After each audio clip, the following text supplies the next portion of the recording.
Hello and welcome everyone to our monthly WFO webinar. My name is Ilya Karnaухov and I'm the development manager at the World Forum Offshore Wind.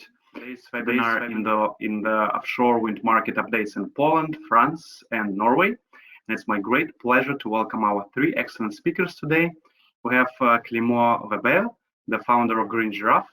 We have Kat Brown, EPCI director at Northland Power, and Vidar, Eiken, Director China and Offshore Wind. And before we jump into the presentation, let me tell you a few things about WFO. The organization was founded in 2018, and we're a non-profit organization focused on offshore wind energy only, promoting offshore wind energy worldwide, and our members represent the complete offshore wind value chain. We have international setup with offices in Hamburg, Tokyo, Taipei, and New York. In terms of WFO activities, it's very straightforward as we focus on three things. We lobby for offshore wind, we inform about offshore wind, and we connect the global offshore wind community by doing various events. And in terms of members, we're very happy to have over 70 global members from around the world, which you can see on this slide. We're delighted to have companies from all segments of the value chain, from North America, Europe, Asia, and even Australia. And if you're not a member of WFO yet, please make sure to join us and check out our WFO website and contact Gunnar Herzig, our managing director. If you have any questions regarding the membership, please do not hesitate to reach us. And also a few words about the structure, which is very simple. During the first part of this event, Vidar, Kat, and Clément will present on the topic, and during the second part of the webinar, they will answer your questions. Each of you, of the attendees, can ask a question using the chat function on your control panel. Clément, the floor is yours. Well, good afternoon, I guess, for most of you, or good morning or evening for those joining from other continents. And thank you, Ilya, for the introduction, and thank you, WFO, for the very impressive work that you have done in only 3 years, and half of it being more or less under lockdown. So I have been asked to talk about the offshore wind market in France today for 10 minutes, and there is a lot that we can say about this. So I'll directly go to it, maybe after just a few words about Green Giraffe. I won't be long, but if you have any question, happy to take them. In summary, we are I think we're the largest financial advisor in renewables in the world, or at least independent financial advisor. We're 120 or 25 now across 8 offices, and cover mostly offshore wind, which has been our first sector, but also onshore wind, PV, and other sectors or subsectors in renewables. Without spending more time on us, French market, offshore wind, it's a very interesting market. For the story, 10 years ago, I was betting with somebody from Senvion at that time, or even Repower, as it was called, on whether the first project to be built will be in France or in Poland. And I think 10 years later, we will probably have, I will probably win my bet, but it has certainly taken longer than we expected. So the French market is kind of easy in terms of how it has been developed, because it is developed with auctions, public auctions. The first one, then 2, 3, 4, and soon 5, or soon 4, 5, and 6. We'll come back to it in a minute. And the characteristics of the tenders is that they have happened over the years, in the last 10 years, but no project has been fully built and completed yet. It has taken much longer than we expected initially, but I'll come back to it. So I didn't want to show too many slides in this presentation in 10 minutes. So just really 3 slides. and the first one is on the background of the previous tenders. The second one is where we are today, and the third one is what can we expect, what are the trends and what we can expect in the coming months and years. Well, first, France is ideally positioned in Europe and even in the world in terms of offshore wind for many reasons. One of them being the length of the coast and the sea that France has, but also it is close to where offshore wind has been developed initially, the North Sea. Where all the countries around the North Sea have developed offshore wind massively, and France is basically on the edge of it, but can benefit and is benefiting from the experience of all the players that have been involved in offshore wind. And I'll come back to it in a minute, but it's one of the key positive features of the French market compared to markets that are further away in Asia or even in the Mediterranean Sea, to build up the sector in France. So far, 3.6 gigawatt of offshore wind have been awarded through these public tenders that I mentioned. Three of them, so three tenders have already happened. The first one has been won in 2011, or actually the result was in 2012 by EDF for 3 projects, and Iberdrola and RED for the fourth one. The second round has been awarded to 2 projects of NG at that time, now Ocean Winds with the DPR. And the last one, Dunkirk, was won by EDF again more recently. In addition to that, so all those are the bottom fixed projects. In addition to that, France, and obviously you can see that in bottom fixed, France has been a bit lagging behind the other countries, the UK and Germany, of course, but even Belgium or the Netherlands. Whereas in floating from the start, France didn't want to miss the start as they did in offshore wind, in fixed offshore wind, and have been pushing the floating sector very much. So 4 pilot projects are under development in floating. And in the next rounds, I'll come back to it in a minute, floating auction rounds will be organized. So where are we today? So I have listed on the table on the right hand side all the projects that are currently under development. So I mentioned them briefly. You can see that for the bottom fixed projects, the size of the projects is around 0.5 gigawatt. For the floating project, it's more pilot wind farms, so around 30 megawatts.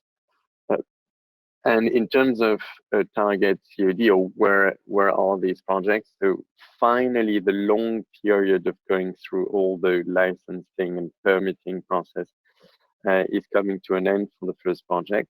And some of them have reached what we call financial close. So basically, the final investment decision, either pure equity in the case of Saint-Brieuc, or including the banks and non-recourse finance for the 3, for Saint-Nazaire, Fécamp, and Coursol, and are now under construction.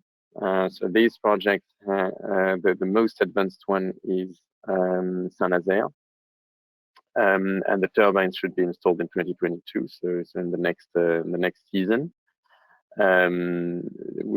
that should be the first big project to be built, commissioned, and in operation in France. Right now, there is only 1 turbine that you can see in the table on the right hand side that is in operation in France, which is the floating turbine built by Ideol at Le Croisic for 2 megawatt.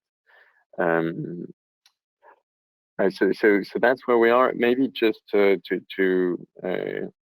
take a bit of one step back compared to like just the presentation and how the projects are awarded and when they are built, and share our experience and how we see the market on the finance side. I mean, if you ask generally in France, I would say people are quite negative, and we always think that we're behind other countries and not attracting foreign capital. All of this is not true when we are effectively in the market. So the French market has proved to be very attractive on the equity side, so investing in projects at various level of stages of development. So early development with the developers investing in projects before construction, also bringing financial players during construction or just before construction, and also on the debt side.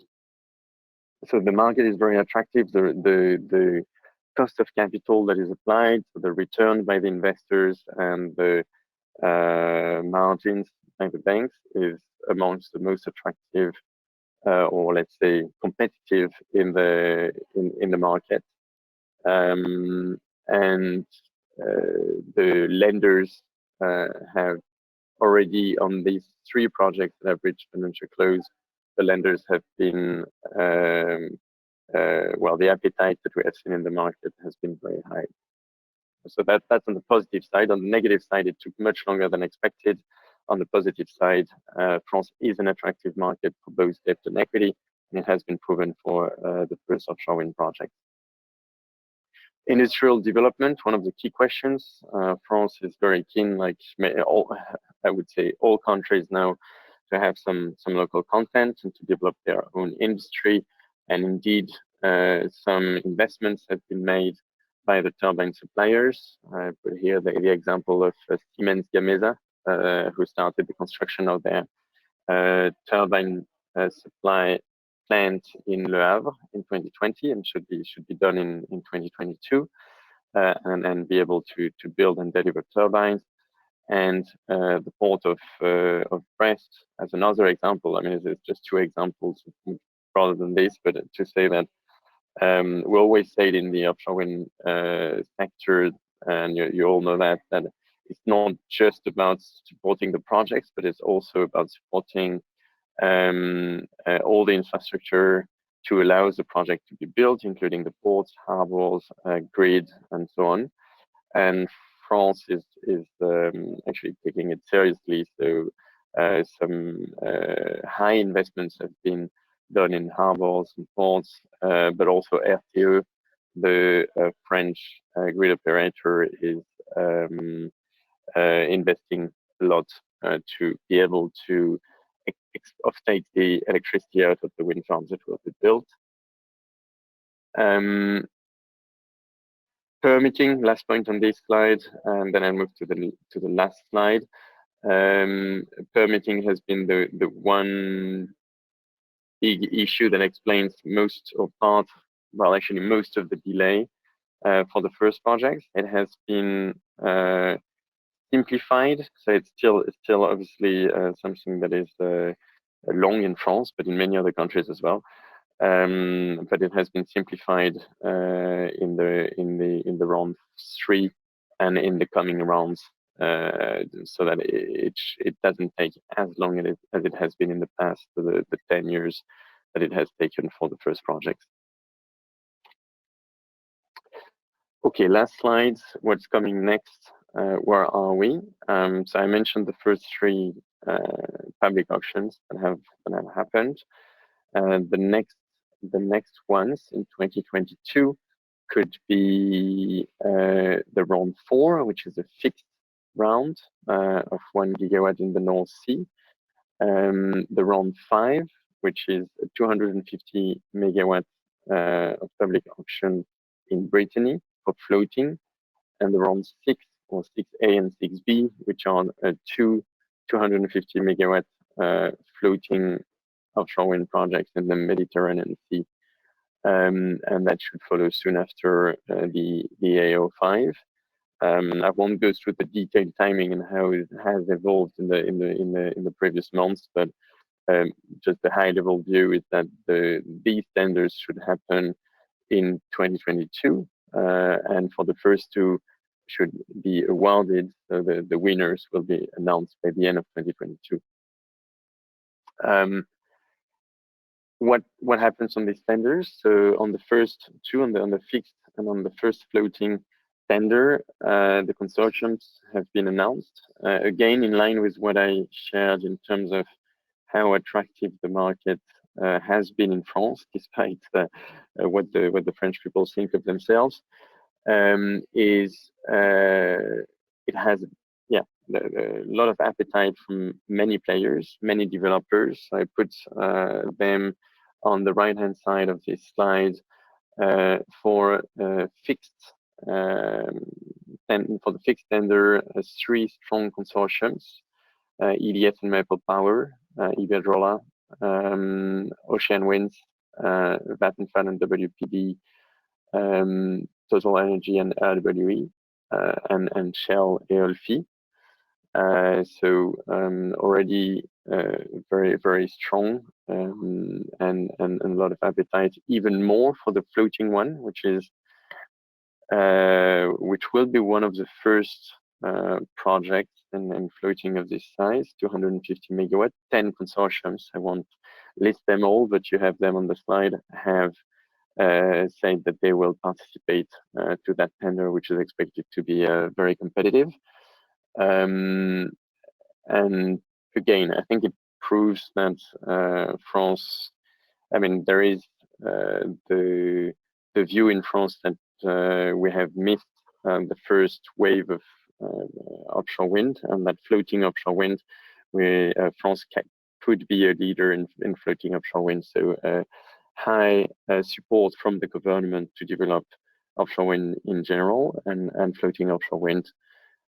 So I would say the message here is obviously much more positive than it was 5 years ago, when the projects were all stuck under development. And I don't expect that we will have any finance gap, equity and debt. Even the most challenging projects, so the floating pilot projects, some of them are currently in the market to raise debt, and there is an interest to finance it. One of them should be announced in a few weeks. I guess that's a high-level overview of where we are and what is coming next. Very happy to take the questions once the other speakers have gone through their presentations as well. Thank you. Excellent. Thank you very much, Clément, for this very comprehensive overview of the French offshore wind market. And now it's my great pleasure to introduce our next speaker for today, Kat Brown. Kat, over to you. Thank you. I believe everybody can see my screen. Yes. Thank you. So first, I'd like to thank you for inviting Northland Power for this panel discussion on the offshore wind market updates. And also just like to do a little bit of an introduction of Northland Power. So Northland Power, we are a Canadian company with our headquarters are based in Toronto. We have been a sustainable infrastructure developer for over 30 years. We are the 4th largest offshore wind developer globally in terms of our operating capacity. And I think we have over 4.5 gigawatts globally, and we have offices in 11 countries. I think one of the most important pieces, we really are in this for the long term. We are planning to invest between 10 to 13 billion euros in new renewable projects over the next 5 years. And we really take the mindset of being in from the beginning and really taking a long-term view and really want to take this through the entire life cycle of the projects. And just little bit here with us. So you can see that we have 3.7 gigawatts worth of European offshore wind. We have 600 megawatts in the Netherlands with our operating wind farm Gemini. Within Germany, we have Nordsee 1 and Deutsche Wupp. And we have another 1.3 gigawatts within development here in Germany. And within Poland, we are looking at 1.2 gigawatts with Baltic power. So the most important piece that we're looking at is this big growth development, and we really take a long-term view of this.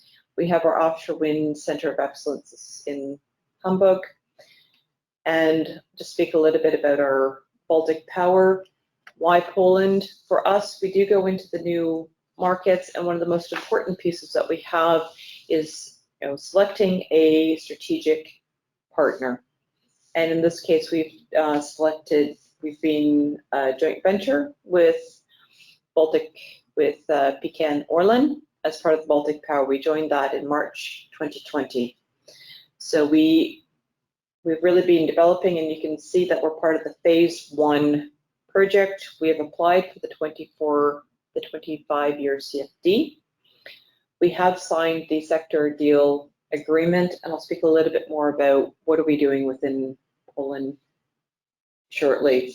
But the main one is we really do see that the Polish market is growing, expanding, and we're very excited to be part of hopefully to be one of the first projects that are going to be built. For us, also, why Poland, why Northland Power?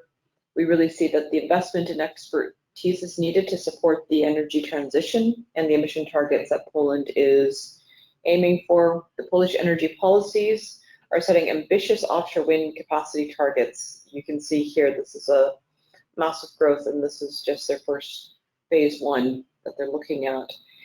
And there are additional offshore wind opportunities in the whole region, especially in the whole Baltic Sea. So with the Polish market, so what you're able to see is that the Offshore Wind Act came into play in January 2021. So offshore is very new in Poland, but we have signed up to the offshore sector deal. With this, we're really working with the Polish government and other offshore wind representatives and looking at the local supply chain. We want to work with the local developers, regions, and what's already in place for local content. As a developer, we are able to work with the tier 1s, but we are also able to work with our tier 2, tier 3, and help connect them to the tier 1. I think one of the biggest pieces we're also looking at is how are we able to work and develop this industry for local content. One of the biggest pieces here is really there has to be the full supply chain and a pipeline of projects. We have the phase 1s that have come in, and as you could have seen on the previous slide, we're just one project of a large number of projects that are coming into the market. We're looking at 76 turbines, and we're also having to construct the offshore substations, the export cable, and the onshore substation. So we're just one of many of the phase 1 projects. The phase 2 are coming. So there is a large pipeline of projects that are coming, and we really do see the need for all the local expertise. We want to be seeing that jobs are coming in, and that this is to help the energy transition in Poland. And we have worked previously with other suppliers in other projects with Polish markets. So Telefonica, we've worked with them previously. They have worked, you see ST3 has been involved in offshore projects in the past. And you see that there are steel factories that are involved now. you can see that transformer topsides are coming through the Gdansk shipyards. The Polish government is looking at expanding their ports, making investments into their ports, especially for the external harbor in Gdynia. And these are all very important pieces that are needed. We do see that transition pieces will be able to be fabricated in Poland. Again, cables. So there's a significant opportunity for Poland to really be involved in this transition.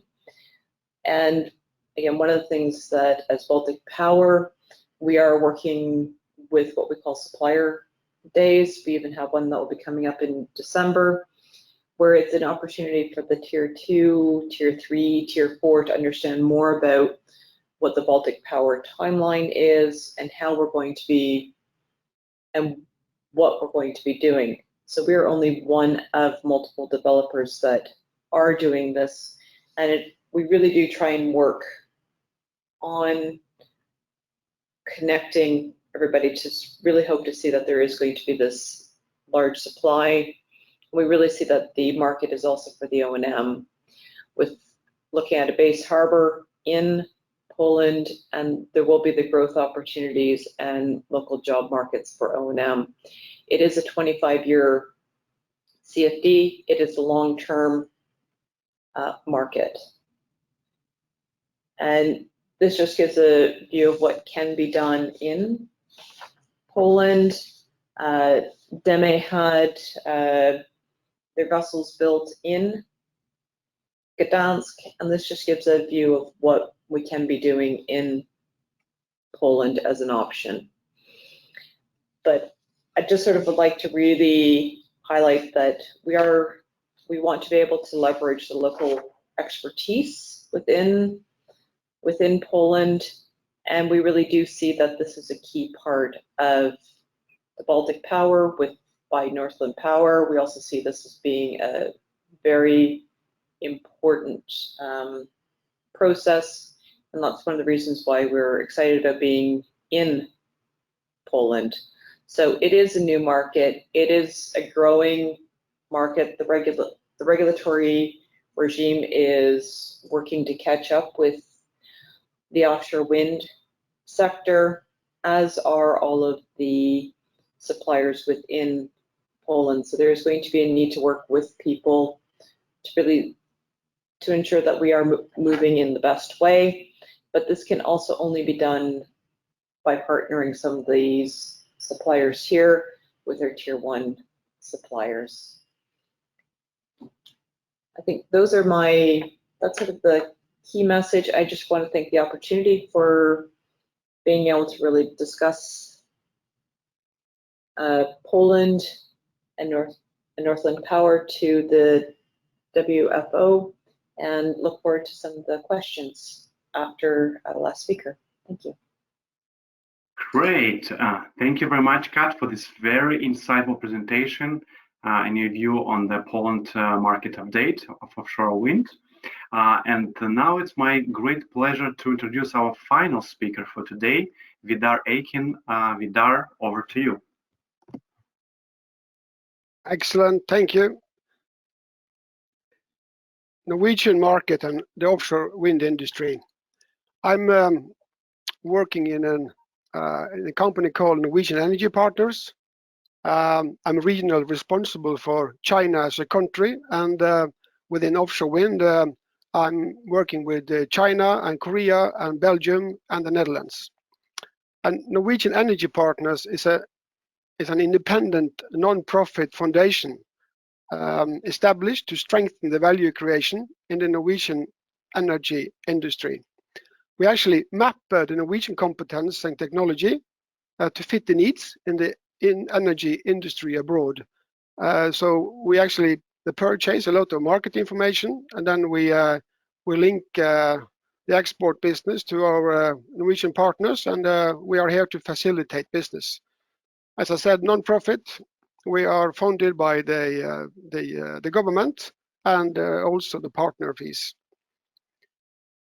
one of the latest report highlight, and this is quite interesting. We can all see that the announced wind capacity almost doubled last year, so everything is going sky high. Also, a huge focus on floating wind capacity, and a lot of the oil majors are going into the green transition. So this is a global business, and it's important to watch all the different variations of local contents and how they are handled in each country, as been mentioned before by the two previous speakers. And the interesting thing is, with all these development, we'll see that there will be bottlenecks in the supply chain, and that is quite interesting. I've added a worldwide capacity, which is quite interesting because there's a lot of new countries coming into wind now, and for the last year, they've added 250 gigawatt in total, and that's a lot. The next page showing Europe, and they're still maintaining the pole position. And Norway is not a big developer here. We are down to the 11th place in Europe, and with the other countries like Poland and France ahead of us. But there's a lot of things happening. So back to our small country in Norway. I think we are slightly behind the others when it comes to development of offshore wind, because we have been spoiled with cheap hydropower. But now we are talking about two fields. It's called the Utsira Nord, just out of Haugesund, and Sørlige Nordsjø 2, southwest of Kristiansand. And the application for these two opened in June last year, and the ministry is now working on assessing the consultation responses received. And I actually added the hearing comments in this link, so you can click in and read afterwards.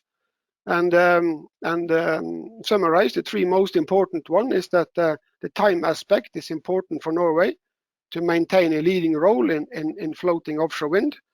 We have an extensive maritime industry that wants to take part in this development all over the world.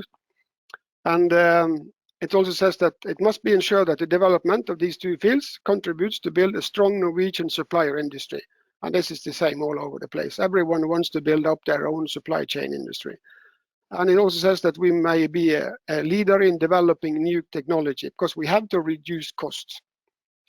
Utsira Nord, 1.5 gigawatt, assumed to be floating wind, and Sørlige Nordsjø 2, 3 gigawatt, assumed to be bottom fixed. And the interest is quite large. I've added most of the developers here, and you can read this by yourself. I cannot guarantee that this is 100% correct, but there are a huge interest for these two areas. So where do we go from here? We are waiting for more acreage to be developed in Norway, and we are developing this supply chain based on the long experience we have from the oil and gas. And there's a lot of companies that wants to participate in the energy transition. That's interesting. And they are really sort of calling us and say, what can we do? How do we do it? And a lot of these are oil and gas industry companies. And the challenge here is to simplify requirements, simplify design. This is not the oil and gas industry. And in Norway, we have a large focus on sites for construction or for the foundation for the floaters, because we have the fjords. They are shielded, good shelter. We can construct all these big structures, and we can, like we do now on Hywind Tampen, and we have a short towing route to Europe. There's a high focus on floating offshore wind, but as we have said to a lot of the developers, remember that 70 to 80% of the deliveries for bottom fixed is also relevant for floating wind. So jump on the train, don't wait. And innovation is really required to cut costs. So people are investing in production technology and mass production, because we are a high-cost country and we have to be innovative. So what kind of sort of advantage do we see with floating wind for the Norwegian suppliers? We can do engineering and we can do procurement. We are quite good in designing, constructing and transportation of the substructures. Also for the preparation for installation of towers and turbines. The marine fleet, of course, towing, mooring operations and hookup. And static and dynamic cabling with the vessels. And from the oil industry, I think that we have a quite strong focus on safety, marine verification and use of maritime warranty surveys. And through our long maritime history, we are quite interested in the development now and see the market in the design, construction, operation and outfit of the crew transfer vessels, the service operational vessels, and the wind turbine installation vessels. From the market report, and this is Europe, not the world, from the market report, we see that there's a huge demand for these. And this is important when people start to fight about resources, because the current supply of the wind turbine installations vessels will not be able to cover the demand post 2025. And we are quite close to that already. And for the crew transfer vessels, and they are different from land to land, whether it's sheltered or whether if the wind farms are far out, they can be 10 meters, 20 meters, 30 meters. But you can see also here, the curve is crossing around 2025-6. And our consultant said that from now on and until 2030, we need 200 CTVs only in Europe. And that's a lot. And that gives opportunity for all of these countries with maritime traditions. For the service operational vessels, yes, 24, 25, and that's only a few years ahead of us. So are we going to build new vessels all over? Are we going to cooperate across the countries? I think that we have to think smart here. So what can the Norwegian partners, energy partners, do for you? I think we can reduce cost and increase efficiency in the projects because we can supply the relevant technology and services from our Norwegian competence base. And we believe that we can increase efficiency in the supply chain because we can interact you with the right suppliers and get you to the table as soon as possible. We have said that the devil is in the details. Good examples here from the Norwegian shipyard industry, and we know where to look. Excellent examples, fantastic vessels. Some fun. We have used wind before. We have focused on sustainability with a low carbon footprint. We can do it again. So we are now utilizing our expertise from the offshore and shipping industries to add value in the offshore wind industry. Thank you for listening and appreciate your questions. And if you want to know anything more about Norwegian suppliers, then you know where to go. Thank you. Okay, perfect. Thank you very much, Vidar, for this excellent presentation and a great overview of the Norwegian market, offshore wind market. So we have approximately 15 or so minutes for the Q&A session, and we received quite a few. So maybe the first question for all three of you, since it's a general question. So what are the current and most pressing challenges and risks in the offshore wind industry development in the respective countries we discussed today? Maybe Clément first, then Kat, and then Vidar. Well, that's a broad question, but yeah, happy to answer. I think for all of us, including financiers, the key risk has been political for a long time, and well, obviously, what happened in the first and second rounds when the French government renegotiated the tariffs that were already awarded wasn't great. But it was done before financial close, before the start of construction, and could also be justified because of the very long period of development, and the costs have been brought down in the meantime. I think it was, I mean, it's never positive, but at least it was understood, and it wasn't retroactive after financial close. And the long-term plan that is now given until 2030 and how the next auctions will happen gives more visibility. That was a bit missing in the French market. So I think this political risk, which is which has been the most important for years, is kind of well mitigated at the moment for the French market, and I'll let the others react on their market. Technical, I would say, for bottom fixed is still very challenging projects. We sometimes forget about it, but the risks are now well understood, and actually experienced contractors are taking them, so they don't stay at the project level. For floating, there is still a question, and it's still a risk that is highly debated, with some of the technologies basically not installed in the waters yet. But if you ask the technical advisors, they are rather positive that on the technical and technological side, that's probably not the highest risk compared to making sure that we have a supply chain that is able to deliver. So to answer the question on the French market, I would say the key risk that has been the political risk and associated with the development risk and the long period of developing it is more mitigated than it used to be, but still exists. And particularly for the big development of floating, being able to mitigate the technical risk in a way that works for finance players, so that we can attract the financing, is I wouldn't say a risk, but at least a challenge that we spent a lot of hours to address. Okay, thank you very much, Kat. Right, thank you.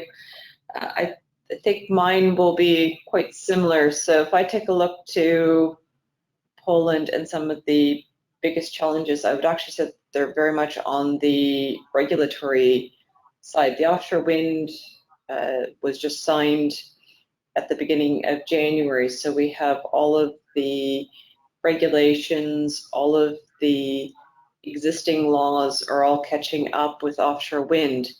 So while it's also just getting everybody familiar, what does offshore wind actually mean? It's the size, it's the scale, and to sort of highlight, existing monopile that we could be looking at right now is getting close to a 10-meter diameter.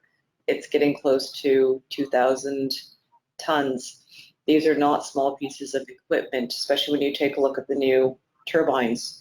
They're growing. So it's the technical challenge, and it's trying to, I think, get everybody educated so that they really understand the size of the components. What does it mean for the installation? What does it really mean for the design? And to really get people on board with that whole regulatory piece. So it's when we are out in the water, it's making sure that we have all the maritime requirements in place, that we don't have double regulatory requirements, that people are really on board. To me, that's the biggest challenge that I see within Poland right now. And then I think the second is really, I think it's the topic of what I spoke about earlier, but it is really developing that local supply chain, because you have to have the view and the pipeline for the project. And it has to be that pipeline of projects, because that's how you're going to get the investment into the local sector. So again, I think those are the challenges that I see from my side, from Poland. Perfect. Thank you, Kat, very much. Vidar? Excellent answer by both. Well covered. What we have seen from the lease auctions in Europe in Europe is that some of the acreages has been quite expensive. Some has paid a lot of money, and so I think that the economy side, it's quite interesting to see how the competition will be. I mean, if this is really driving the prices, that will be a challenge. I mean, for Norway, I mean, we have just started, and there will be some years before there are actually turbines planted on the Norwegian continental shelf. But I'm quite curious to see how this huge demand and how that will affect the prices, because we need to keep the prices down. And from Norwegian side, I mean, they have not discussed sort of the auctions and the evaluation criteria. I guess that we are looking at the other countries to see if we should put in maximized prices and use the other evaluation criteria, but that's kind of interesting. And as was mentioned by Kat, I mean, we're talking about, somebody's talking about 18 megawatt turbines now, and a blade diameter of like 240 meters. And then things are getting huge. And I mean, does that mean that we have to sort of rebuild or refit all the wind turbine installation vessels? So the whole development is going so fast that that will be interesting, I think, at the time when we start developing, but no special concern so far.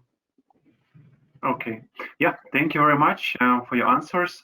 Then we're gonna have next interesting question about fishery. Do you see any critical challenges for relationship with fishery, and how the government support the developers, operators for this point? So I guess we can start this time with Kat, then Vidar and Clément. That's $1 million question with fisheries. That's it.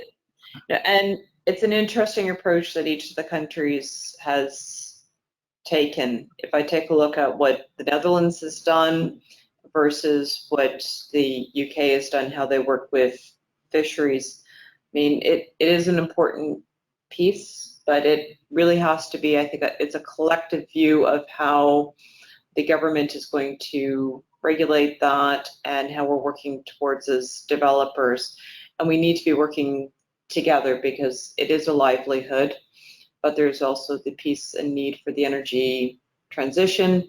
So it's not a simple answer of how do we manage this, and it does require a group effort on both parts to really cover that, and it has to be both sides. Okay, thank you very much.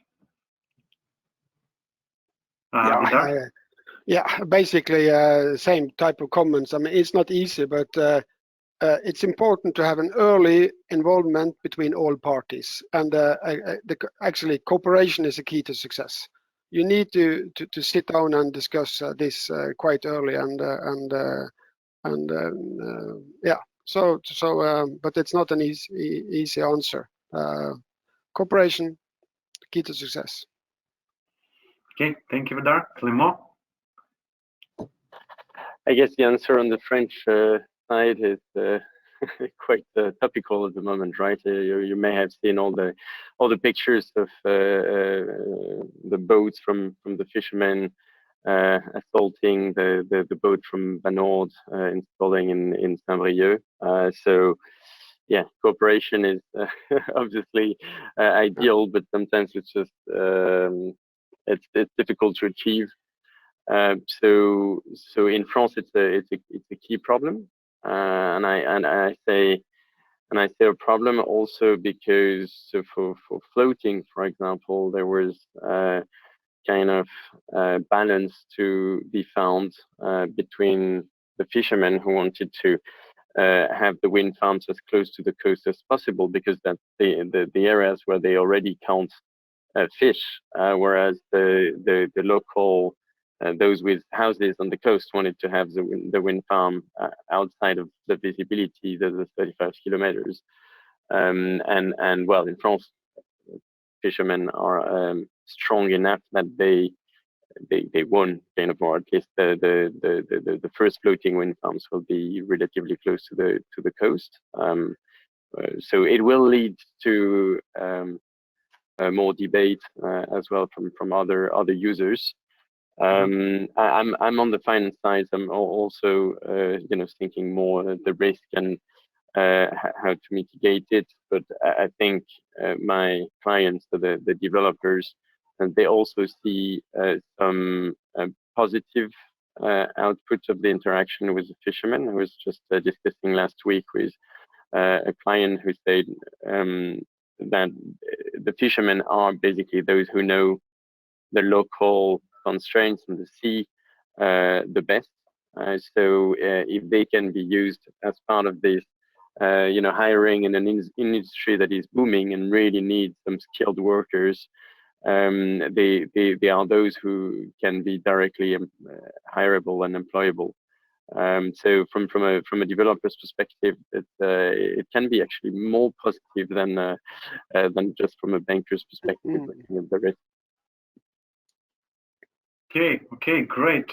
Thank you very much. Then the next question, we received a few regarding the tender procedure in auctions. So maybe on the common ground, we can phrase it. What is the current status with the offshore wind auctions in Poland, Norway, and France? And I know some of you already covered this in your presentations. Also, what are the challenges with the local requirements? I know that Kat also mentioned that, and specifically for Clément, more specific part of the question, if you can explain the tender criteria Moletic loss, if I pronounce it right. So how does it work, what it means in the offshore wind tender? So maybe we can start this time with Vidar, then Clément and Kat. I think my answer will be pretty short because we are so early, so nothing has been established yet. So I guess that Norway is looking at all the other countries to see to discuss the tender procedures and evaluation criteria, but it's definitely too early. So I think we are looking at the others, and it will be interesting to see. Perfect, thank you. Yeah, maybe to take this one, and it has been in all the countries.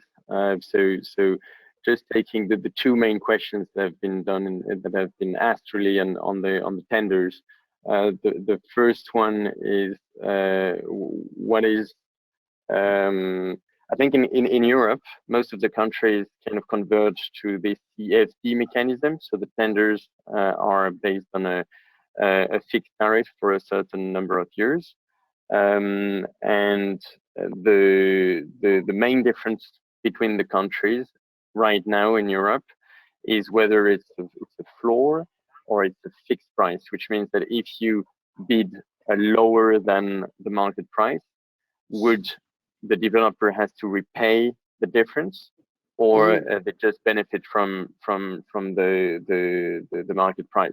And obviously, what it means is that when it's the case, when basically they can just benefit and not repay the difference, the developers can submit what they call zero subsidy bid, which is in fact like bids that are fully merchant. Whereas when they need to repay the difference, they can't do that. Otherwise, they need to pay the full amount that they receive to the state. So in the UK and in France, the countries have chosen a fixed CFD. So the developers have to repay the difference to the state or a public body. So there is no zero bid. And from a finance perspective, it's actually more optimized because that's the risk that the banks and the financiers don't have to take. They have the long-term fixed price that comes out of the CFD, and therefore the cost of financing is cheaper, and then the LTO is cheaper for the ultimate, but for the end user. So so that's one first point. And in France, for that, we have a very strong auction. Now the second one, I think, which was also in the question, is about the local content and what is the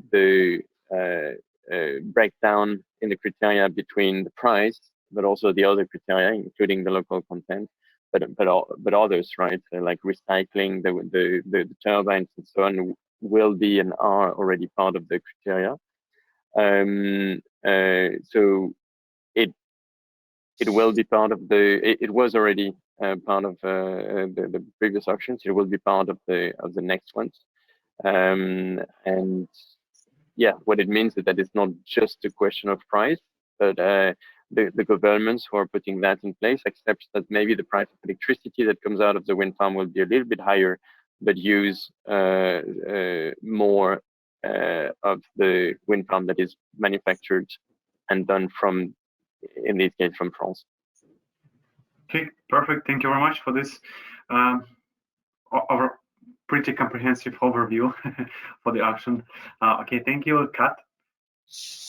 So the tender criteria that's going on in two phases. So there's the phase 1 and the phase 2. So right now the regulator has provided financial support for 5.9 gigawatts under the phase 1.